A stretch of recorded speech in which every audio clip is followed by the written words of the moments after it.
তো hey guys welcome back Vikesh plus. তো guys বহুত দিনৰ মূৰত এটা প্ৰিণ্টিঙৰ ভিডিঅ' মই দিলোঁ। মানে গাইজ চাংচাৰীৰ দুজনমান ভাইয়ে মানে কি মোৰ পৰা টি চাৰ্ট প্ৰিণ্টিঙৰ কাৰণে জাৰ্চি আৰু টি চাৰ্টটো প্ৰিণ্ট কৰিছিল আৰু মানে জাৰ্চি উইথ প্ৰিণ্টিং অৰ্ডাৰ কৰিছিল। তো সেই অৰ্ডাৰটো মই আপোনালোকক দেখালোঁ। এয়া চাই লওক, এই প্ৰিণ্টিং কৰিলোঁ B230C।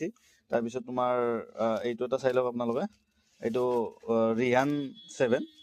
তাৰপিছত এইটো এটা আছে বাক্কাৰ 15। তো এই 3 পিচ অৰ্ডাৰ কৰিছিল। তো 3 পিচ জাৰ্চি তো প্ৰিণ্টিং কৰিছিল আৰু প্ৰিণ্টিঙৰ কোৱালিটি গাইজ আপোনালোকে গম পাব। তো বহুত প্ৰিণ্টিঙৰ হেৰি আছে, কিন্তু এইটো চাওক গাইজ, মই বহুত জোৰে জোৰে দিছোঁ এইটো, কিন্তু এইটো যিমান যি কৰিলেও এইটো প্ৰিণ্টিং গুচি নাযায়। এইটো চলা যেতিয়ালৈকে থাকিব তেতিয়ালৈকে এইটো প্ৰিণ্টিং থাকি যাব।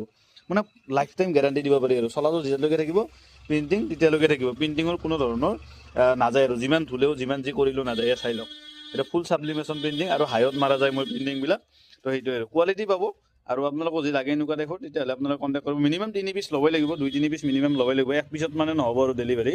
তো যদি 2-3 পিচ লয় মিনিমাম তেতিয়াহ'লে অল আছাম ডেলিভাৰী হৈ যাব।